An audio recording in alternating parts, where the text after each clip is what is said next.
অনেক শিশু কিশোর তরুণের জীবনের বিনিময়ে আমরা আবারও নতুন করে নাগরিক স্বাধীনতা এবং চিন্তার স্বাধীনতা, কথা বলার স্বাধীনতার নিশ্চয়তার অঙ্গীকার ফুটে উঠেছে। সমস্ত রাজনৈতিক দল মিলে তারা যদি কয়েকটি কমন পয়েন্টে একত্রিত হয়ে সেগুলোর চর্চা এবং সেগুলিকে সুরক্ষার তারাও যদি প্রচেষ্টা নেন, তাহলে এই দেশে গণতান্ত্রিক প্রতিষ্ঠানগুলো সুন্দরভাবে গড়ে উঠবে, মজবুত হবে, শক্তিশালী হবে। ফ্যাসিবাদের নিপীড়ন, নির্যাতন, অত্যাচার ভোগ করেছেন তিনি। আজ প্রধানমন্ত্রী, তার নেতৃত্বে একটি সমৃদ্ধশালী বাংলাদেশ, একটি উন্নয়নমুখী বাংলাদেশ এবং মানুষের মুখে হাসি ফোটানোর যে সংগ্রাম তিনি নিরন্তর প্রচেষ্টার মাধ্যমে করে যাচ্ছেন, আমরা সেই প্রচেষ্টার সামিল হয়ে এই দেশটাকে গড়ে তুলতে চাই। এখানে দুইটা বিষয়, দুইটা প্রত্যয়।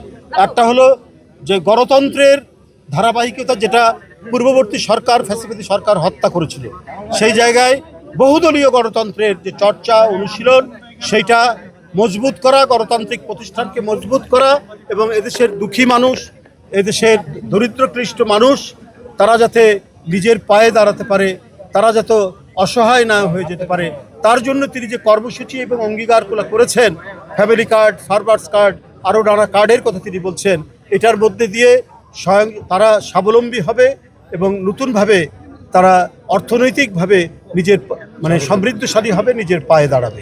আমরা যে অর্জনটা করেছি, একটা হলো ৭১ সাল আমরা স্বাধীনতা পেয়েছি এবং 2024-এর 5ই আগস্ট আমরা নাগরিক স্বাধীনতার আমরা সেদিন মূলত অনেক শিশু কিশোর তরুণের জীবনের বিনিময়ে আমরা আবারও নতুন করে নাগরিক স্বাধীনতা এবং চিন্তার স্বাধীনতা, কথা বলার স্বাধীনতার নিশ্চয়তার অঙ্গীকার ফুটে উঠেছে। তা আমরা মনে করি এই ক্ষেত্রে সমস্ত রাজনৈতিক দল মিলে তারা যদি কয়েকটি কমন পয়েন্টে একত্রিত হয়ে সেগুলোর চর্চা এবং সেগুলিকে সুরক্ষার তারাও যদি প্রচেষ্টা নেন, তাহলে এই দেশে গণতান্ত্রিক প্রতিষ্ঠানগুলো সুন্দরভাবে গড়ে উঠবে, মজবুত হবে, শক্তিশালী হবে।